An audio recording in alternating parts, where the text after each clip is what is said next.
Yeah. What is happening, ladies and gentlemen? Thank you for watching. Today's date is, well, it's late, but it is Monday, October 21st. And, it's in the heart of fall, Halloween season. Today here was all gray and gloomy, and all the, foliage outside, it's all red and yellow, leaves are everywhere, gray skies. It's that good fall Halloween mood, and good for horror movies and stuff like that. And since my birthday and everything last month, I got some gift cards and some friends give me some movies and stuff. So I got a lot of horror-y type things here, so I figured this might be a good time to do another movie collection update. Got some Blu-rays, I got some DVDs here. So I figured while I had one night off of work here, why not just kick back and take it easy and just tell you guys about some of these movies. And I have a very interesting bunch of movies here to tell you guys about. So stick around, and this should hopefully be a pretty entertaining one. So starting off, I got 4 Blu-rays, and the first 2 are both from a newer. I don't know if they're newer, but they're certainly getting more prominent lately and getting more steam with the kinds of titles they're releasing. And it's Vinegar Syndrome. And the first one, I actually got this at Flashback Weekend back in August. And the fact that this movie has a Blu-ray release shocks the hell out of me. It's Death Feud, aka Savage Harbor, starring Frank Stallone and Chris Mitchum. The appeal of this movie, first of all, is terrible, but it is so schlocky. Like, take the definition of just a schlocky, sleazebag movie. This is it. Frank Stallone falls in love with this prostitute. Him and Chris Mitchum are sailors that come in, and it's ridiculous. Like, the villains are the most stereotypical. You got the main mob boss who's wearing his Hawaiian shirts with the white blazers, and he's got his henchmen, one of which is always a creepy smile and laughing, and it's just non-stop nudity and sex and just sleazy, and every now and then you get a really hilariously awful fight scene. So that's the appeal of Death Feud, aka Savage Harbor, and the fact it's got a Blu-ray, I couldn't resist getting it. This is worth it alone for the Frank Stallone interview that they put in the special features, because Frank Stallone just talks the whole interview about how crappy the movie is, but it's a really entertaining, and he has a sense of humor about it too. And even watching the movie, you can tell that both Frank Stallone and Chris Mitchum, they're just, they know what kind of movie they're in, as does pretty much everybody in here. Everything about it's terrible, but to see the actors so self-aware about it, it is pretty fun. And yeah, everything. Do you like avocados? And it comes. You got the reverse artwork, because they got both, Death Feud and Savage Harbor. I prefer that poster, and it even comes with a poster of it. So if I want to proudly proclaim Death Feud, because I actually have the VHS of this, I'm looking right at it, but the fact that it has a Blu-ray, that's. So it's a very interesting one, and I really like the packaging that Vinegar Syndrome has done for this too. Really durable, thick slip cover. Really cool on that. And then the other one, I was shocked, because I didn't even know this one was getting a release. So when I saw that they did one, I had to buy it, because my local disc replay place here has some kind of a deal going with Vinegar Syndrome. So whenever the new Vinegar Syndrome releases come out, they always get them. And they posted on their Facebook page, latest arrivals. And I saw this in the picture on their Facebook page, and I'm like, wait a minute, that got a special edition Blu-ray? Because this movie, I saw this movie years ago, in like 2009, and I always really liked it because of how just campy and crazy of a movie it is. And it's a James Hong movie called The Vineyard. James Hong co-directed, co-produced. Yeah, he co-directed it, he co-produced it, he co-wrote it, and he stars in it. So this movie is a big labor of love for James Hong, and I got the old Anchor Bay DVD in like 2009. This is a very crazy movie to try to describe, because You know, in 2009, when I saw this movie, I was like between the ages of 11 and 12.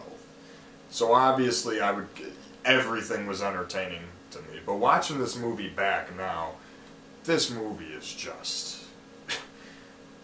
What other movie do you know of that's got like voodoo, black magic, witchcraft, zombies, slasher, martial arts, Playboy playmates,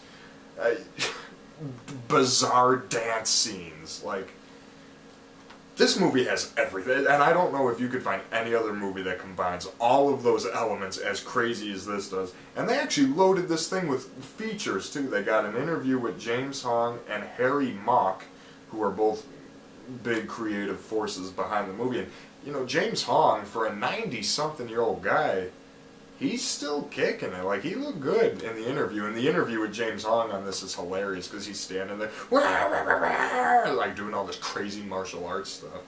They got an interview with the co-director, William Rice, and an interview with the cinematographer, John Durham.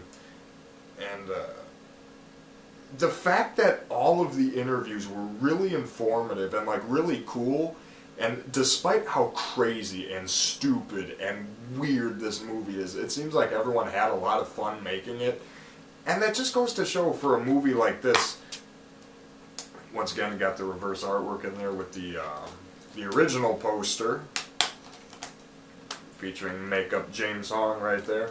But to describe the actual plot of the movie, James Hong, he's a really famous winemaker, but he basically is onto the potion of eternal life.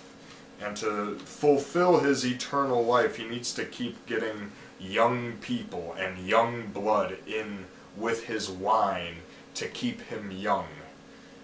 But in the process of that, there's zombies, there's medallions, there's ancient warriors. Like, as I said, this movie is bonkers as fuck. It is all over the place. It is one of the most zany, weird, crazy movies ever. But it's never boring, and it's entertaining as hell. And for that reason, this movie for me holds up, just because it's such a weird, ridiculous watch. And just the characters. Karen Witter, who I believe now is married to Chuck Lorre, is our main. Jezebel Fairchild is the character's name. There's like a jock character. But some of the death scenes in this are actually pretty good. So the makeup, and it's really interesting watching the interviews on there too, because they talk about that, how the movie was made for such a small budget, and they really impressed all the distributors. And so, you know, with a low budget movie like this that you would think you would never see a special edition of, you think you would never hear anything about, I'm glad Vinegar Syndrome gave that a release, because I've always enjoyed that movie for its craziness. And honestly, I do recommend it for that. If you love your 80s campy, 80s weird movies, it delivers. Now this one I was really excited about, and it was the collector's edition from Scream Factory of The Blob from 1988. There we go. This movie has been so deserving of a special edition Blu-ray like this forever, and I'm so glad they got it. And with the amount of special features they got, 3 commentaries. The one with Chuck Russell, the cinematographer, and the special effects guy is very entertaining. I like that commentary. They shockingly got a commentary with Shawnee Smith, which was really endearing to listen to, because she openly said this was her first time watching the movie since it came out in '88. So it's funny listening to that commentary while she's all, you know, like, oh my god. And she is really fond of the movie too, which is really worthwhile. And special effects footage and makeup and interviews with Donovan Leitch, Chuck Russell, Bill Moseley. They went all out for it, and I'm very glad.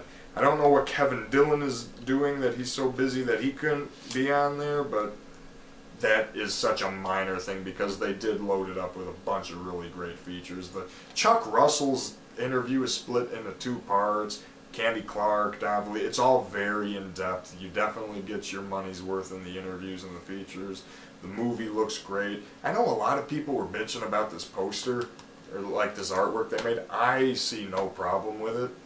I think this looks fine, so I don't know what the big deal is. And of course, because, you know, you do the pre-order deal, you get a poster of it too from Shout Factory, so I got that. I'll have to try to hang that up somewhere, but no, I'm very glad. I've talked about this before when I got the DVD, but it's an excellent movie, excellent remake.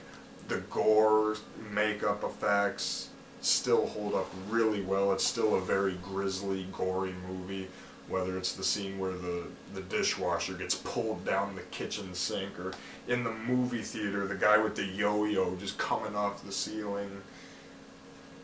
Or even Donovan Leitch, you know, you just see his whole face melting. And they even talk about that in the special features, how he was actually under a sheet that was like pulling his face back. It's like, it's a labor, everything, a lot of teamwork goes into stuff like that. And the fact that they got to share all those stories and we get to have a loaded special edition of the Blob, it makes me happy. I'm very glad Scream Factory did this. Next up is a movie, unlike the first three, which are all movies I had seen before, this one I had somehow never seen before. This one always I knew of it, and I knew the song by Ray Stevens, which is one of my favorite 80s soundtrack songs. But somehow I had never seen the movie, and it's Catseye. I got this used at my local bookstore for like $6. I saw his Blu-ray, I'm like, there we go. Not really knowing anything about it. I knew it was like an anthology, the cat was in all the stories, but I didn't really know any of the specifics. And watching this movie, I had a blast. Like, seriously, I love this thing. So it's an anthology movie where the connecting force between the stories is this cat that's wandering around. This movie's, I would almost, it's not even just a horror. This is straight up horror comedy. Like, it's a very self-aware movie.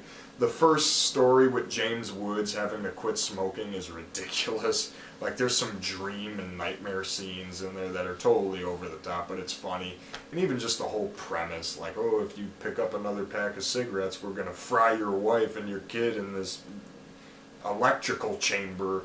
And the song Every Breath You Take plays, which that song is kind of a reoccurring theme throughout the movie, which I thought was funny. So Stephen King must have been a really big Sting fan. So I really like the James Woods smoking story. I really like the second story with Robert Hayes having to walk around the building because he was sleeping with a mob boss's wife. And I actually met Robert Hayes when I was in Vegas. I was in the elevator with him after this 80s event I was at, and I'm kicking myself in the ass for not getting my picture taken with him. I was sitting there talking to him, having a good time. I never got a picture with him. And had I seen this, I would have been all over it. But, you know, seeing like Robert Hayes does good. The part where he kicks the pigeon had me cracking up. The third story with Drew Barrymore and the cat, and like the little like gremlin monster thing that comes out of the mouse hole or out of the wall. It's kind of weird because the whole movie is like, the stories, it's definitely a horror comedy. It's definitely playing itself up for laughs. But that last story gets really goofy and really silly to the point where it kind of stands out from the other two. But I still like it, you know. It's cool seeing like the cat as the hero when it escapes from the pound and is running through the rain, and Every Breath You Take plays again. And so yeah, Catseye, I don't know how I kept missing this movie. It's so fun. I had a ball watching it. I was laughing along with it, and I was having a great time watching this. And yeah, if you love your 80s horror, like campy, even stuff like Goosebumps, Are You Afraid of the Dark, definitely watch this. And as I said, the theme song, Catseye by Ray Stevens, is like one of the best 80s songs. Alright, DVD time. This one's a documentary called The Psycho Legacy. I was always into the Psycho movies, sans that Bates Motel 80s TV pilot and the Gus Van Sant remake. But the Psycho 1, 2, 3, and 4, it's one of the rare, you know, series where I like all of the main movies. You know, Psycho 1. Psycho 2 is one of the best sequels ever made. Psycho 3, it's flawed, but, you know, I still enjoy it for what it is. And I enjoy Psycho 4 for what it is. Especially the ending with the fire and everything. I really like the way they close it all out. So I wanted to get this done. I'd heard about this for years. I always saw this online and I always saw it in stores, but I just never checked into it. So watching it now, it's a good documentary. If you're a fan of the Psycho movies, they do have a lot of the people involved with the movies interview. Obviously not, people that have since passed away, but some really cool archival footage too. Like there's this footage of a Q&A Anthony Perkins did at a Fangoria convention in the 80s. And, like they interview some of the people. They interview this guy that collects all this Psycho merchandise. So if you're a fan of the Psycho movies, which I am, I like them all, this documentary will definitely, like, you get your money's worth of information for that. Yeah, that was a good documentary. It's in the same line of stuff, like Crystal Lake Memories, His Name Was Jason, Halloween 25 Years of Terror, and Never Sleep Again. It's in that same kind of vein as those, and I do like that one.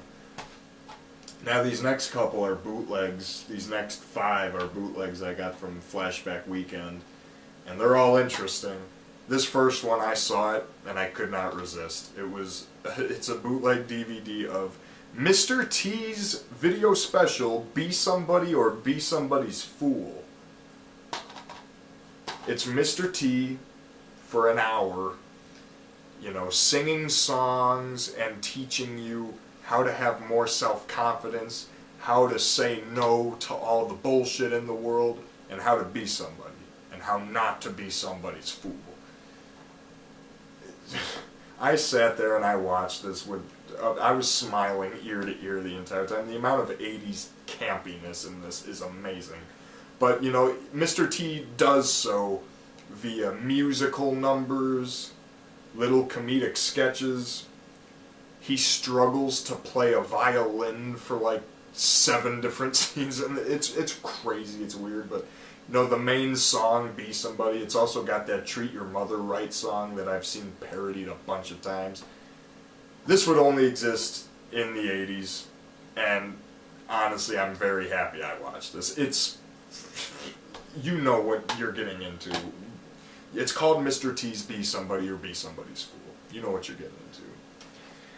This one I thought would be cool because, I had never heard of it before, and I saw it, I'm like, that sounds interesting. It was when Nightmare on Elm Street 4, The Dream Master, was coming out in 1988.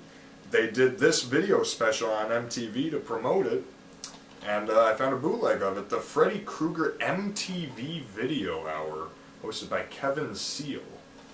And basically what this is, it's like, to promote Nightmare on Elm Street 4, they had like all the songs from the Nightmare movies, the music videos on MTV, as well as some other like Dream, Nightmare-related songs.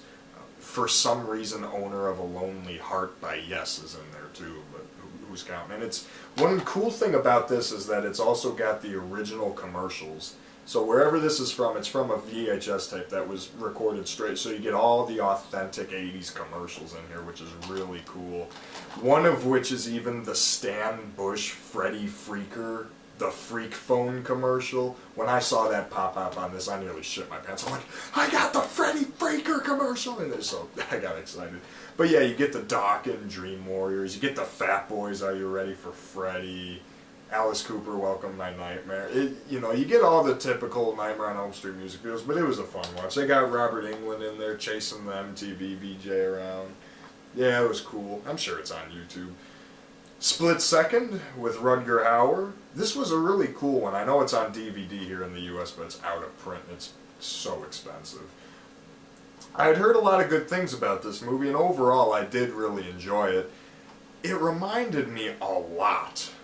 Couple months ago, over the summer, I watched that movie I Come in Peace with Dolph Lundgren, Dark Angel.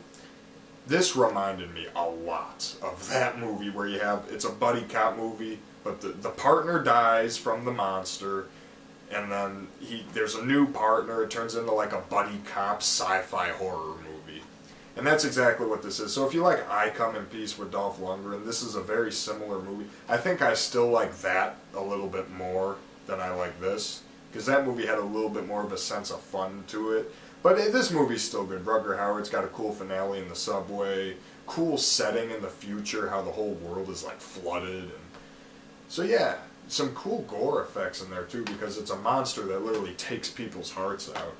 But I like I Come in Peace a little bit more, I will say, but I do recommend this one. This one was a very fun watch. Now this one was really fun. Gleaming the Cube with Christian Slater. Once again, I had always known of this movie and I knew it had to do with skateboarding, but I just never knew any of the specifics about it. I just never really dug into it. And watching it, I was very pleasantly surprised. I thought it was great. It's like a thriller where his adoptive brother gets killed. And see, with a lot of these 80s movies where the sports were the gimmick, like Rad, for example, the story, the characters, the acting, it takes a back seat to the stunts. So like with Rad, the story, the characters, everything kind of took a back seat to all the BMX stuff. So the movie would just go out of its way to show scenes of people doing tricks on BMX bikes and you know what I'm trying to say.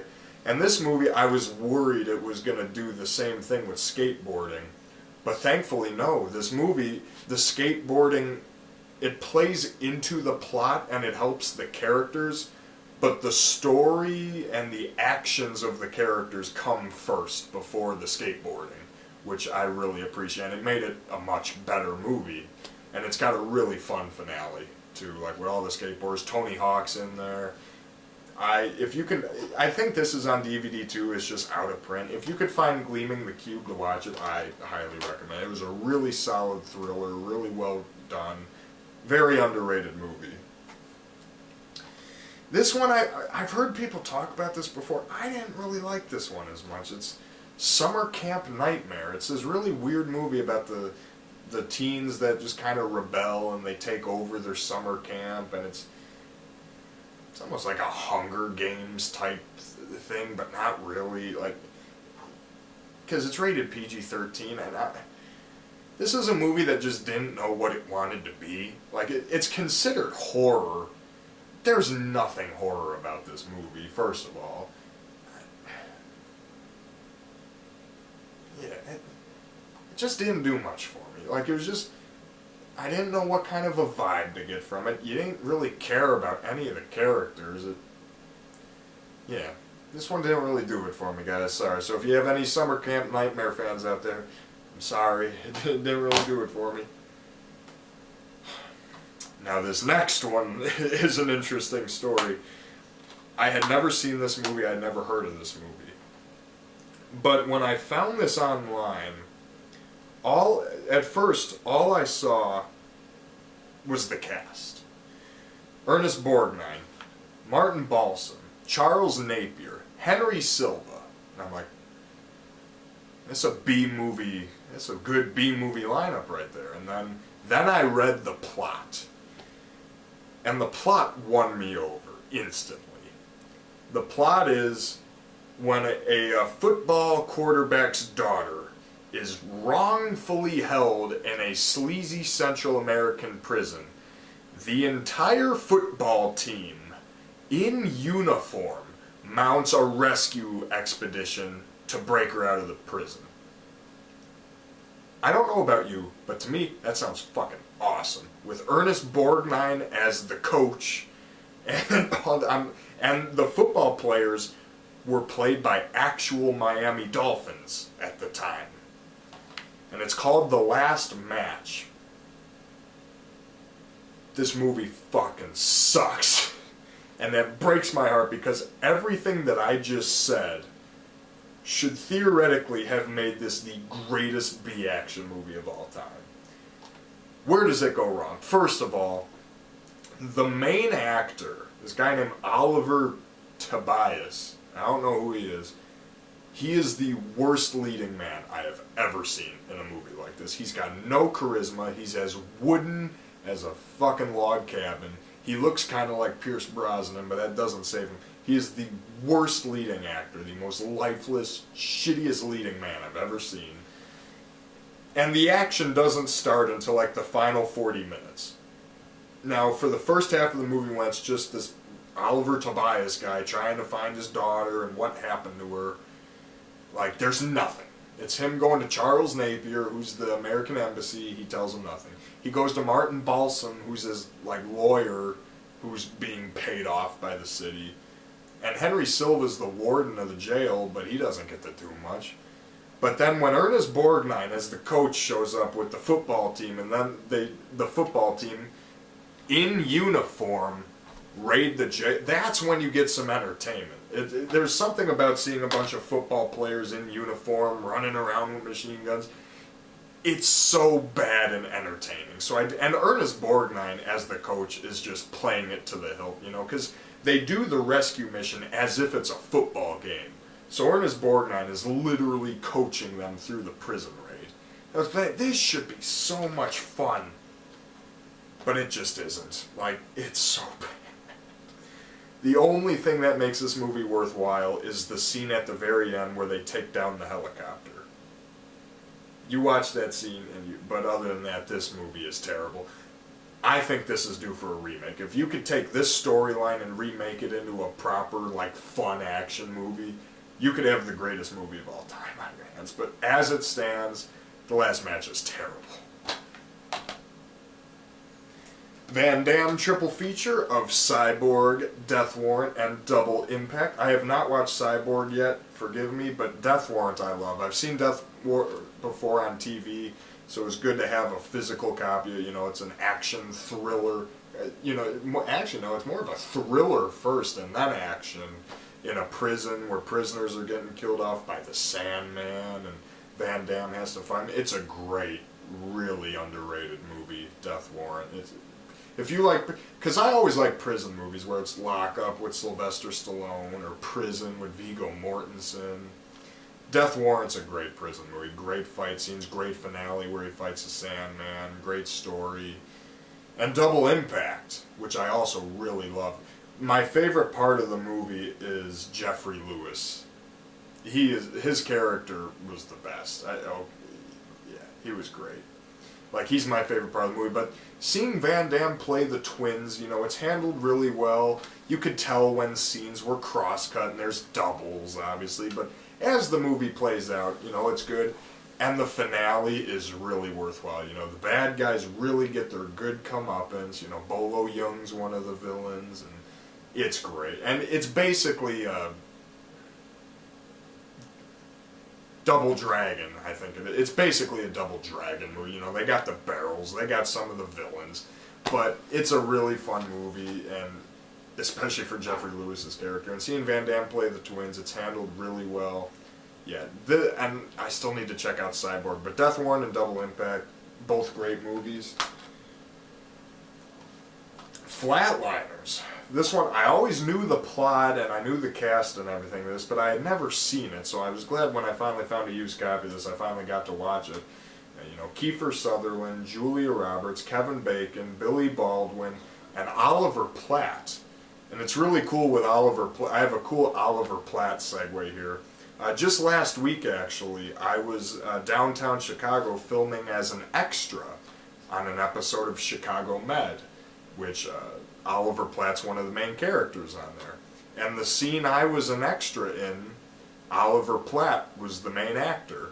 So, and we shot it entirely on location on a boat out in the middle of Lake Michigan, which was really cool. So there I am sitting on a boat with Oliver Platt. So my first ever time working on a professional TV shoot, and I worked with Oliver Platt. So watching this again now, after that just happened last week, is really kind of cool.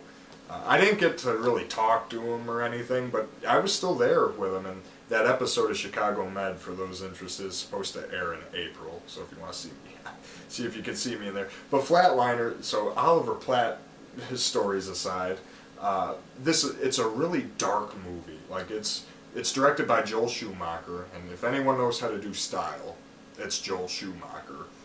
And the DP's Jan de Bont, so there you go right there. And obviously it's very gothic. It's supposed to take place in a medical school, but they picked the most gothic looking building they possibly could have for this. It's a very grim movie. It's a very heavy movie. It deals with some very heavy topics. It's very grim, but I really enjoy the movie. It has really nice lessons. Every single character in this movie has a really nice arc. You really get to see how the characters change as they progress through there.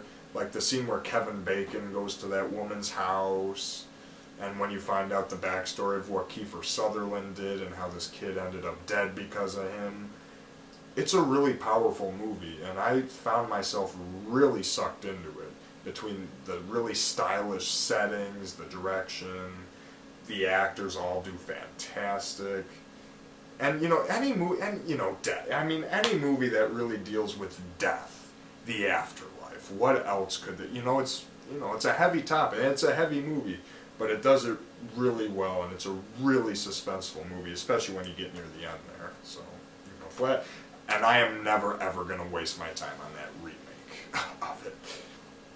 Now, next up is a 1990 horror movie called Mirror, Mirror. I had heard of this, but I never knew too much about it. So watching it now, it's actually pretty good. The movie, it has that Goosebumps kind of a feel to, where, it's a typical kind of like Trick or Treat or Slaughter High, or those kinds of movies where you have the bullied teen who comes into some sort of a supernatural relic that helps them get revenge on the school bullies. That's essentially what you've got here, with Karen Black's in there, Yvonne DiCarlo's in there. It stars an actress named Rainbow Harvest, who didn't really do much after this. It's written by women, it's directed by a woman, all of the main characters are women, so for a 1990 horror movie to be a really predominantly all-female movie, that made it pretty interesting too. I was watching that. Ricky Paul Golden from The Blob has a supporting role in there. Yeah, for the most part it's good. It has that Goosebumps kind of early 90s campy feel to it, which I'm a sucker for, I'll admit. But it's got some death scenes in there, it's got some blood, there's a garbage disposal kill, there's a burning alive, there's like hands that'll come out of the mirror. Really cool score, really cool atmosphere. As I said, for the most part, this is a pretty good movie. The main detriment that I have for Mirror, Mirror, though, is that it has a twist ending. Maybe one of you guys, if you've seen Mirror, Mirror, comment below if you could shed some light and enlighten me of what the twist ending to this movie means. Because this movie has a twist ending that I don't know what the hell happened. Like, it's this really weird twist ending that makes no sense. It comes out of nowhere, and it left me scratching my head like, what the hell was that? So if anyone can help me understand the ending of this movie, much appreciated. But outside of that, it's a fun early 90s, late 80s, 80s horror romp. If you would like a movie like this, though, Trick or Treat from 1986, I still say that's a better movie than this one is. But that's not to say this is without its merit. This movie, it's got its corny moments, but for it being obviously a low-budget direct-to-video movie with that kind of cast behind it, it's not even half bad. Mirror, Mirror was pretty solid. It's just that ending. Somebody makes sense out of that for me. Oh god, and these next two. My last update, I showed that 4-pack that had the first 4 Leprechaun movies in it. And I said, yeah, I'm going to need to take a long break. But then I said, no. I'm not letting these movies beat me. So I went back, I got Leprechaun in the Hood. Leprechaun Back to the Hood. Between the two of these, Leprechaun in the Hood I like more. This movie's actually kind of fun to watch, with Ice-T going around after these 3 rappers, and the Leprechaun going after Ice-T, who everyone's just playing it up. And this movie does have some genuinely kind of funny jokes in it. So I give it that. The rap at the end is ridiculous, but that's what makes a movie like this. I mean, we all know Leprechaun in the Hood. It should come as no surprise. But Ice-T's fun. Some of the gore is fun. Warwick Davis, I like Warwick Davis in these movies. Yeah, you know what to expect. And the thing that really surprised me, Leprechaun Back to the Hood, it's not as well written, and the characters are not as good. But the thing with this movie, out of all the first 6 Leprechaun movies, this one was the slickest looking. Like, and this movie, it seemed like they were trying to do a much more gothic horror type vibe. Even with the way the Leprechaun looks, he wears like this black top hat and he's got this black cloak on, and the movie opens with this cartoon fairy tale type thing.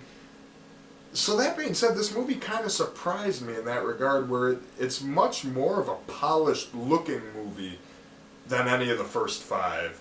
So it's a really good looking, and Warwick Davis still does good, and even though it's like they tried to be a much more grim, dark, gothic horror movie, and even some of the kills are kind of gory. In this, like, there's this one where he just rips someone's jaw out of their mouth and just kind of tosses it, and that was cool.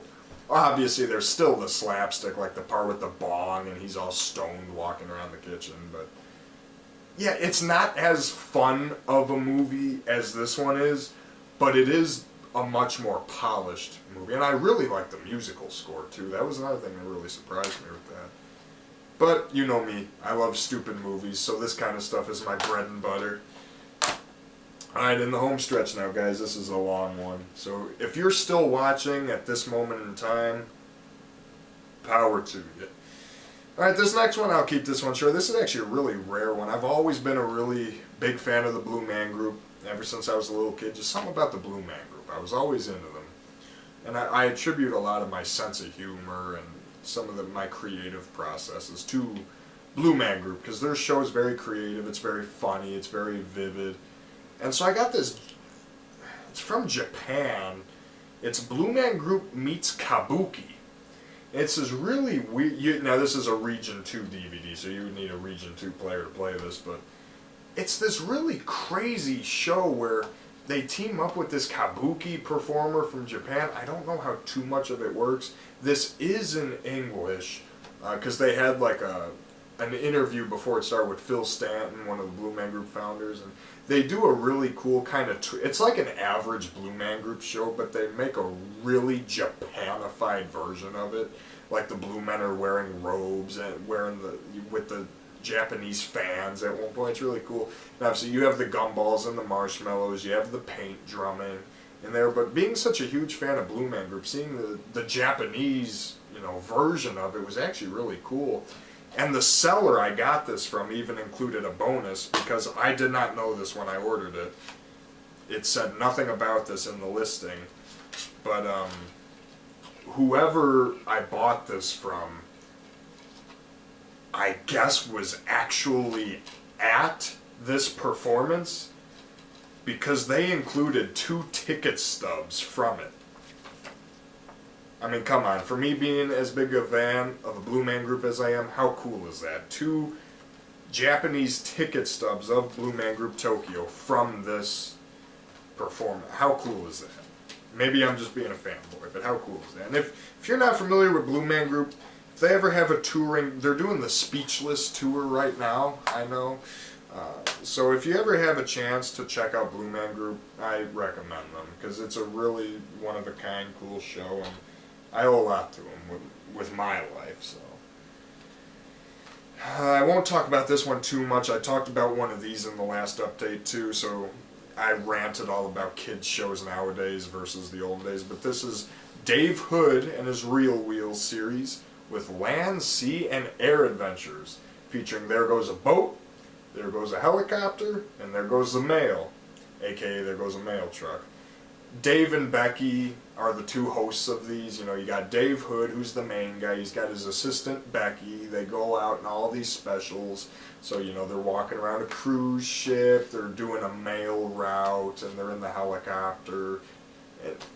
This is my childhood. I watched all 3 of these VHS tapes endlessly when I was a kid.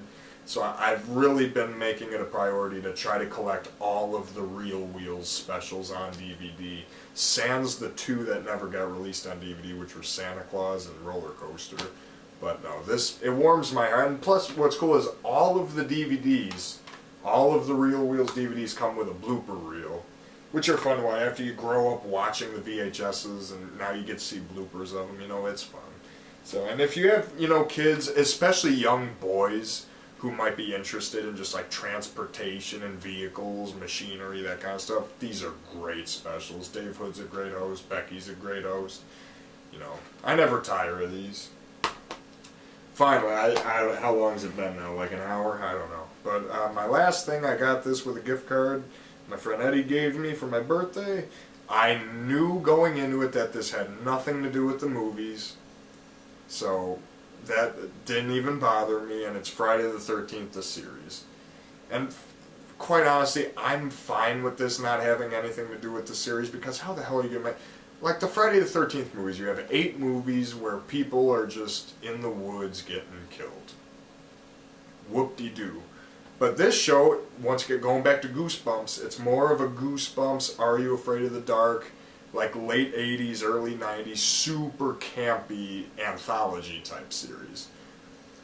But it's fun. Like the storylines here, some of them are actually really creative. It's about these people that inherit a pawn shop from their uncle, who's played by R.G. Armstrong, and every single item in the pawn shop was cursed.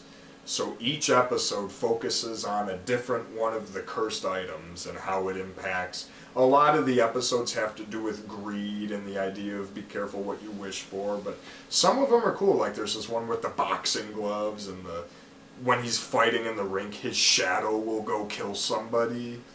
There's one with a scalpel and this guy who's like a miracle surgeon. One of the stupider ones was a wood chipper. When you put the bodies through it, depending on how rich they are, the wood chipper, instead of spitting out blood and organs, will spit out money. And the richer the person, the more money the wood chipper spit.